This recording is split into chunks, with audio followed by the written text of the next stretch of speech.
하나님 말씀 보겠습니다. 빌립보서 4장 10절에서 13절 말씀 같이 읽겠습니다.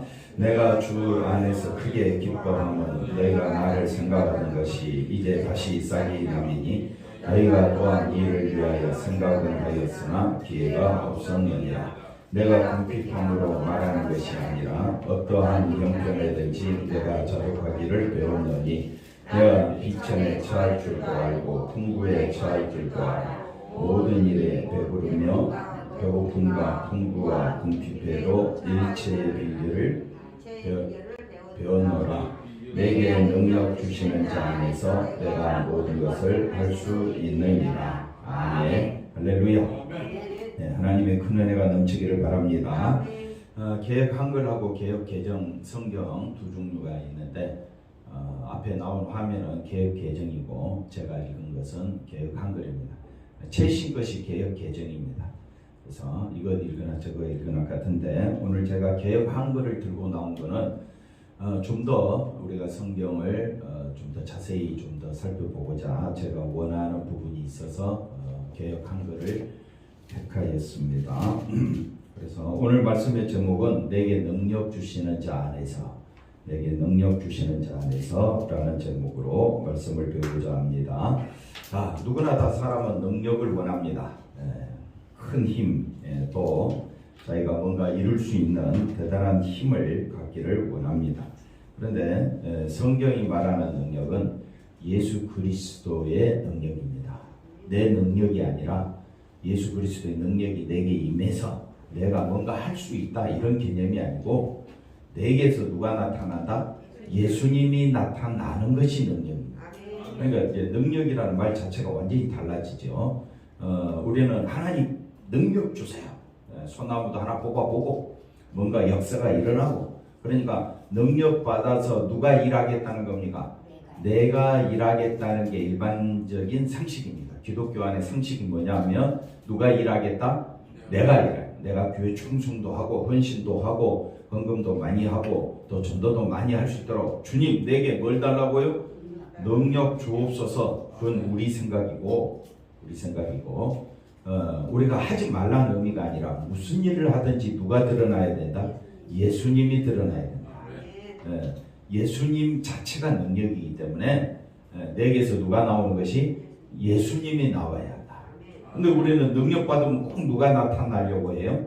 내가 나타나려고. 그래서 교회 안에 내가 나타나려고 하다 보니까 피차 간에 말다툼이 생기게 되고 어려움과 곤란과 또 우리의 일상생활에서 여러분의 가정에서도 항상 누가 나타나니까 내가 나타나니까 뭐밖에 안 나와요? 싸움밖에 없습니다. 어떻게 그리 잘하세요? 맨날 그래요. 그러니까 맨날 우리는 누가 나타나야 되는데 예수님이 나타나는 것이 뭐라고요? 능력이다. 여러분의 눈빛을 보고 여러분의 입에서 나오는 말을 보고 여러분의 하는 행동을 통해서 누가 나타나도록 예수님이 나타나도록 우리는 그렇게 해서 내가 예수 안에서 그래서 내게 능력 주시는 자 안에서 내가 모든 것을 할 수 있다라고 이렇게 말하는 것은 능력 그 자체는 누가 되느냐? 예수님이 되는 겁니다. 그래서 내가 할 수 있다. 능력 주시는 자 안에서 내가 모든 것을 할 수 있다라는 말은 모든 일에서 예수님이 나타나라. 모든 일에서 누가 나타나라? 예수님이 나타나라. 그런 말인데 우리는 이 한 절만 딱 13절 한 절만 떼가지고 뭔가 자기가 파워풀하게 뽀빠이 이상용 아니고 뽀빠이가 뭘 먹고 시금치를 먹고 알통이 울룩불룩해지고 굉장히 큰 일을 하는 것처럼 그렇게 우리에게 각인되어 있습니다. 그러나 성경의 사고방식으로 들어오면 우리의 힘이 나타나는 것이 아니라 나는 연약하면 연약해도 좋다 이거예요. 나는 약해져도 좋다 이거예요. 내게서 누가 나오면 되는 거니까 예수님이 나오면 되는 거니까. 그럼 이제 예수님이 나오는 것이 뭐냐? 이제 이걸 우리가 이제 좀 아셔야 되는데 그래서 내게서 예수님이 나오는 그거를 위하여 우리는 날마다 힘써서 배우고 훈련해야 된다. 그걸 오늘 말씀드리고자 합니다.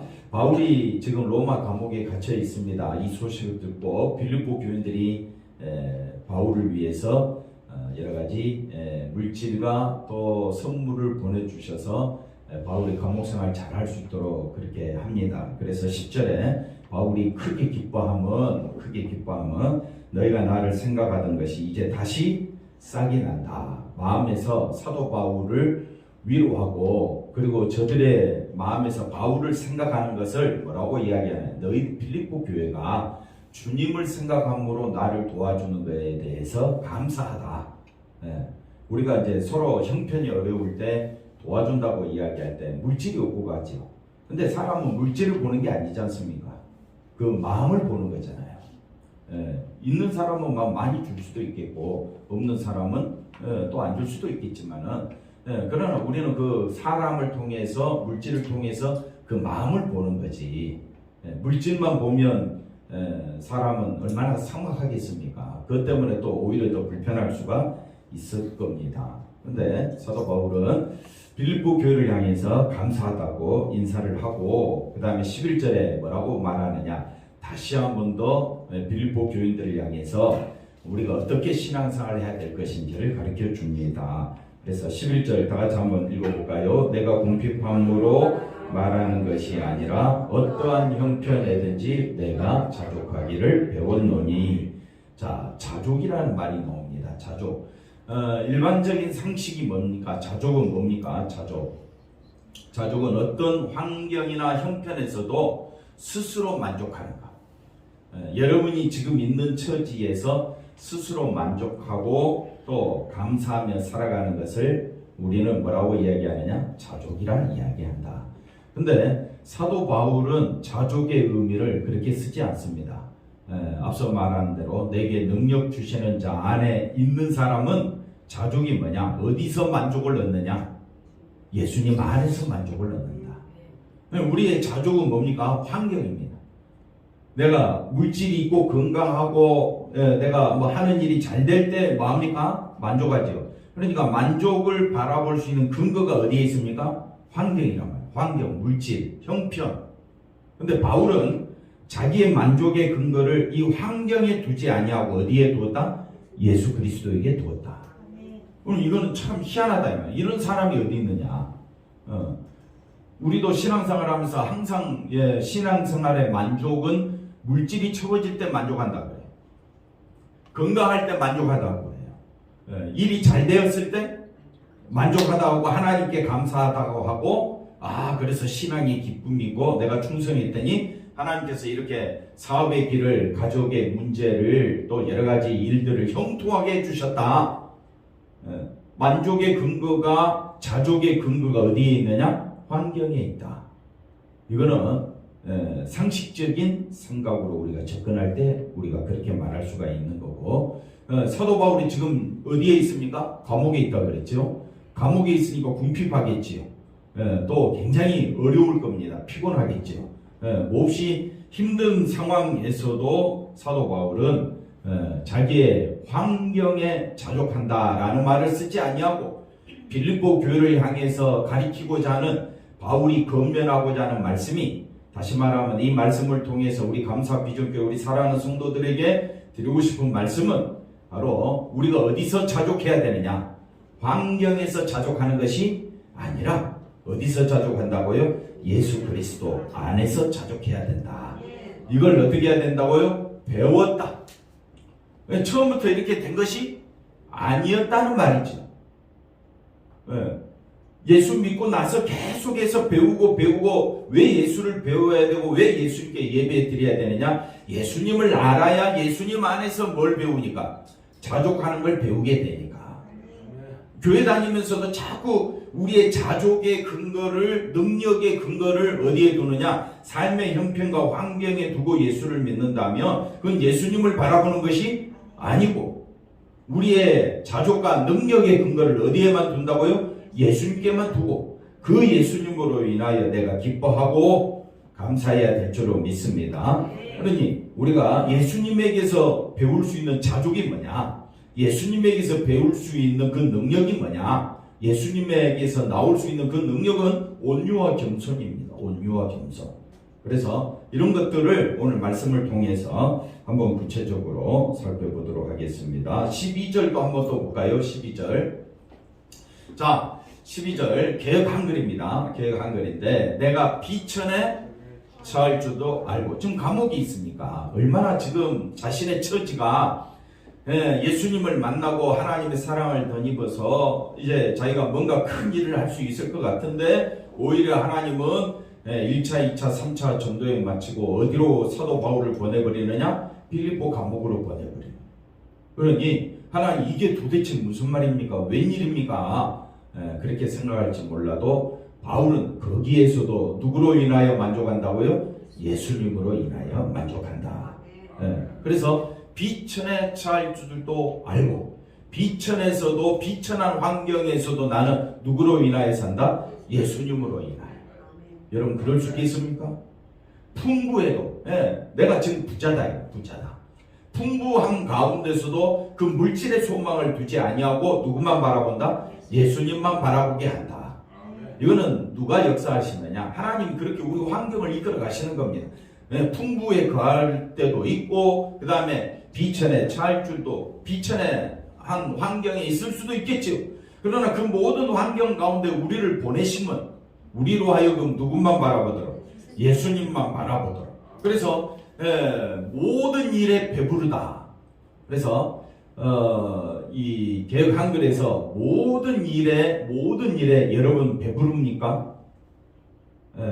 개역 개정은 모든 일을 하고 콤마를 찍어버립니다.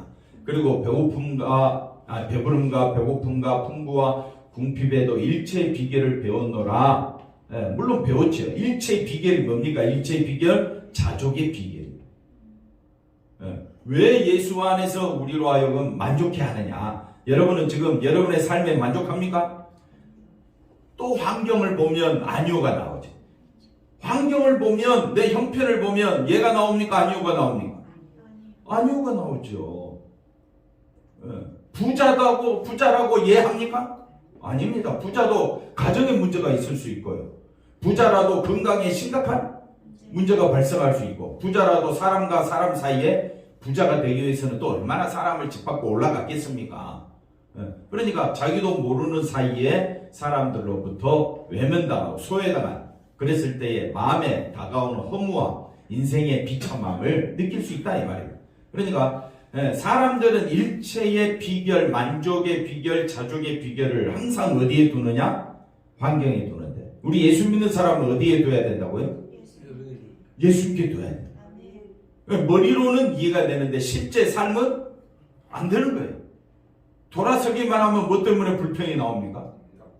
왜 등 뒤에 식은땀이 흐릅니까? 네, 형편과 환경 때문에.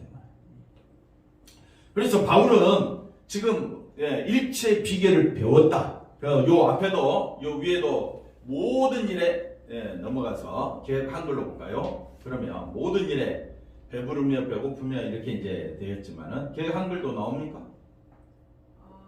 아니고 아까 게 한글이었었는데 자 보십시오. 바울이 이게 개역 개정입니다. 모든 일하고 딱 끊어버렸는데 개역 한글에는 제가 이 말을 좀 하고 싶어서 모든 일에 뭐 한다고요? 배부르다. 그러니까 좀 말이 좀 안 되지요. 모든 일에 배부르다. 또 모든 일에 배고프다. 이러면 또 이해가 안 되잖아요. 그래서 이제 개역 개정은 모든 일하고 콤마를 찍어버린 거예요. 그리고 그 다음 배부르며 배고픔 풍부 궁핍에도 이렇게 같은 의미로 이제 묶여버렸는데 개역 한글에는 제가 강조드리고 싶은 말은 우리가 어떤 일을 하든지 정말 배부를 수 있겠느냐, 만족할 수 있겠느냐, 자족할 수 있겠느냐. 누구 안에서? 예수 안에서. 예수 안에서. 제가 우리 믿는 사람은 가난해져라 이 말이 아닙니다. 여러분이 할 수 있는 한 최선을 다해서 힘써 살아가셔야 됩니다. 그 대신 여러분의 마음속에는 형편과 환경에 따라 감정이 흔들리면 안 된다. 형편과 환경에 따라 우린 늘 넘어진다. 왜 그렇게 되느냐? 그러면 그럴수록 내 감정만 드러날 뿐이지 예수님이 드러나지는 않지 않습니까? 내게 능력 주시는 자 안에서 내가 모든 것을 할 수 있다. 이 말의 의미는 내게 능력 주시는 자 안에 있다는 그 자체가 능력이다. 힘이 큰 능력이다. 힘이 큰 능력은 내가 어디 안에 있다는 거예요? 예수 안에 있다는 것이 힘이 큰 하나님의 능력이다. 그러면 내가 모든 것을 할 수 있다는 말은 누가 드러나도록? 예수님이 드러나도록 하기 위하여 우리에게 이런 일을 하나님이 베풀어 주셨는데, 우리는 예수님 안에서 자족하고 예수님의 은혜를 나타내려고 애쓰는 것보다는 상황과 환경에 따라 내 감정과 내 기분이 막 어떨 때는 막 초토화되었다가 어떨 때는 막 기뻐서 날뛰었다가 그렇게 되면 세상 사람들과 다를 바 뭐가 아니에요. 다른 종교들도 세상 사람들도 어디에 기뻐하고 어디에 마음이 감정이 상합니까? 형편과 환경, 세상 일에 따라 생각이 감정이 막 틀리는 거잖아요. 막 왔다 갔다 하잖아요. 그렇다고 좀 고개 좀 끄덕여 보세요. 그럼 예수 믿는 사람은 어디에 기준을 삼아야 됩니까? 예수님에게 기준을 둬야 될 거 아니에요. 예수님으로 인하여 기뻐하고, 그래서 항상 기뻐하라. 쉬지 말고 기도하라. 범사에 감사하라. 기준이 어디입니까? 예수님 때문에. 근데 믿는 사람일수록 예수님에게 기준을 둡니까? 환경에 기준을 둡니까? 그러면 뭐만 나온다고요? 내게서 예수님이 나오는 것이 아니라 내 감정이 나온다. 그거는 신앙생활이 아니다. 신앙생활은 그래서 배우고, 어제도 배우고 그저께도 배우고, 과거는 과거대로 배우고, 앞으로 더욱더 누구를 배워야 가야 되느냐? 예수님을 배워가야 된다. 예수님이 바울에게 있어서 예수님은 자족의 근거가 바로 예수님입니다. 만족의 근거. 그럼 우리가 이제 예수님에 대해서 우리가 또 알아야 가야 되는데, 먼저 고린도후서 말씀을 한번 볼까요? 고린도후서 11장 23절에 보니까 뭐라고 말합니까? 그들이 그리스도 일꾼이냐 정신없는 말을 하거니와 나는 더욱 그러하도다. 너희들이 그리스도 일꾼이야? 나도 그리스도 일꾼이야. 다 교회 안에서 그리스도 일꾼이라고 이야기해. 그런데 고린도 교회가 그리스도 일꾼이라고 하면서 세상 형편과 환경의 기준을 두고 있는, 그걸 보고 정신없다 그러는 거예요. 그럼 우리는 바울처럼 기준을 어디에 둬야 됩니까? 예수님께 둬야 됩니다. 그러면서 자기를 이야기합니다. 나는 더욱 그러하도다. 내 말 좀 들어봐라. 나는 더욱더 그리스도 일꾼이다 하면서 내가 수고를 넘치도록 했다. 옥에 갇히기도 더 많이 했다. 매도 수없이 맞고 여러 번 죽을 뻔했다. 왜? 누구 때문에? 예수님 때문에. 이걸 자랑하려고 하는 것이 아니라 바울은 계속해서 이야기합니다. 유대인들에게 40에서 하나 감한 매를 태형을 5번 맞았으며 또 3번 태장으로 맞고, 한 번은 뭘로 맞고? 돌로 맞고, 3번 파선하고 일주야를 깊은 바다에서 지냈으며 여러 번 여행하면서 강의 위험과 강도의 위험과 동족의 위험과 이방인의 위험과 신의 위험과 광야의 위험과 바다의 위험과 거짓 형제 중에 위험을 당하였다. 환경이 좋습니까? 안 좋습니까? 안 좋은데도 자기는 그리스도 일꾼이라고 해요. 왜? 어떤 상황에서도 누구를 드러내고 있다? 예수님을 드러내고 있다. 그래서 27절 수고하며 애쓰고 또 여러 번 자지 못하고 줄이며 목마르고 여러 번 굶고 춥고 헐벗었노라. 자기의 환경을 자랑하려고 하는 것이 아니라, 그 다음 28절 뭐라고 이야기합니까? 이 외의 일은 고사하고 아직도, 한번 따라합시다. 날마다. 바울은 날마다 배워가는 거예요. 뭘 배워가느냐? 지금 자신이 어떤 과거가 예수 믿고 난 뒤에 자신의 삶이 형편이 풀린 것이 아니라 오히려 살아가면 살아갈수록 더 많은 고난이 다가왔다. 그 많은 고난 가운데서도 사도 바울의 마음속에 날마다 새롭게 드러나는 것은 누구 때문에? 예수님 때문에. 그래서 이 일은 고사하고 아직도 날마다 내 속에 눌리는 일이 있으니, 날마다 배운다.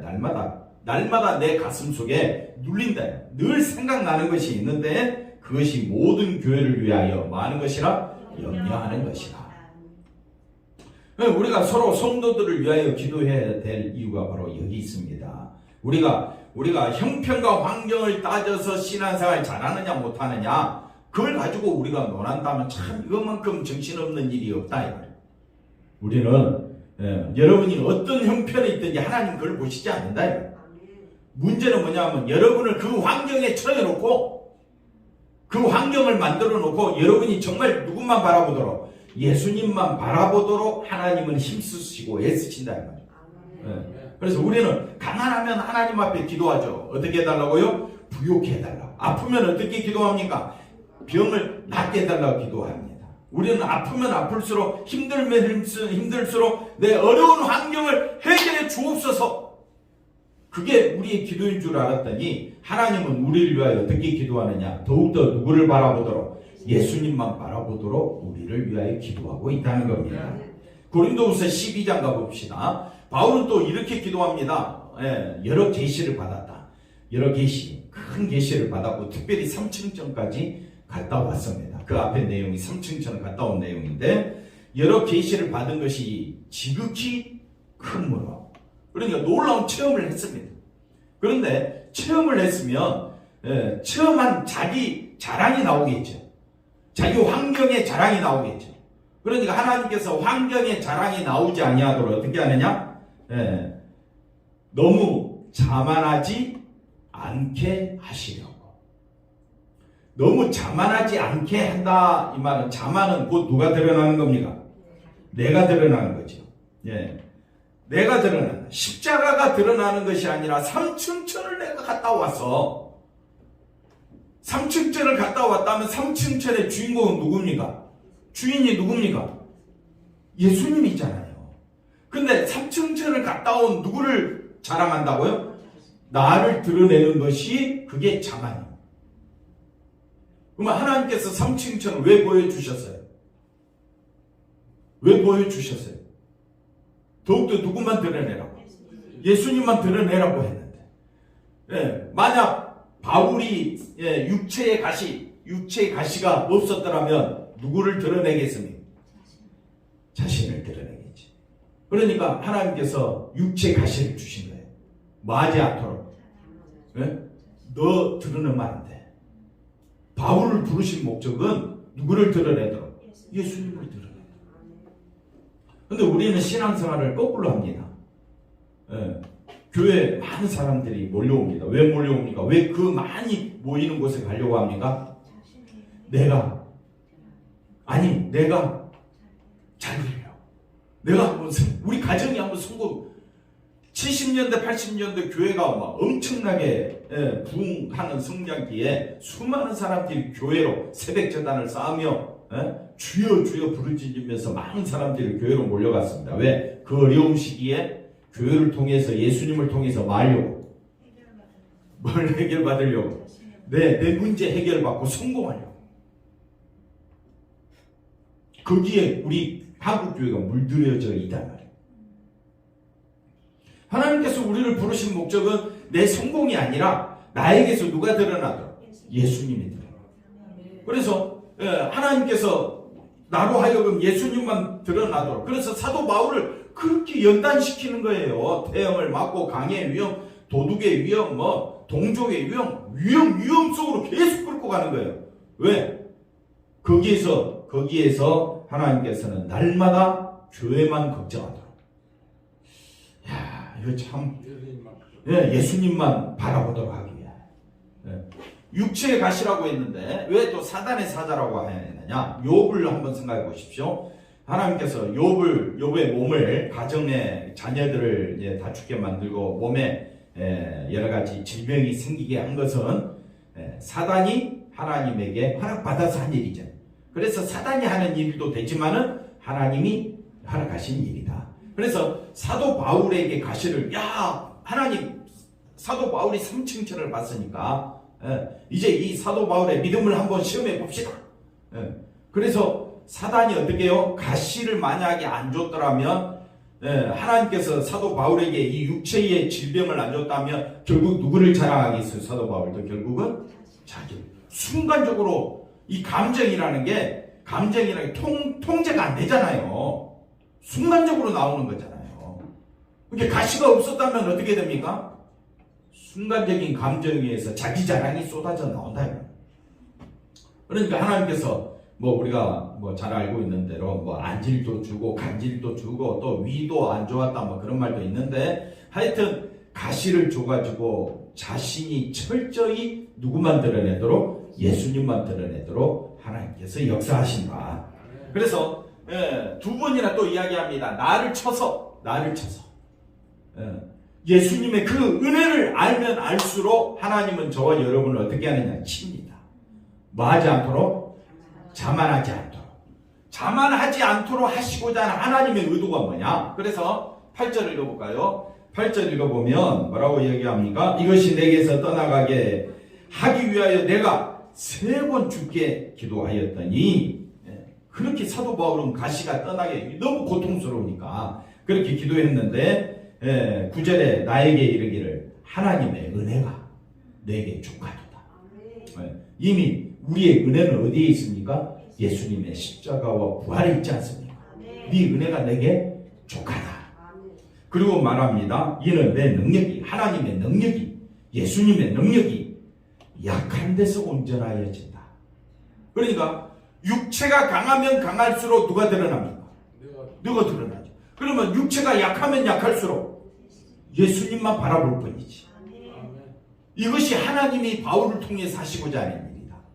그러면 약한 데서, 여러 약한 것들에 대하여 한다고요?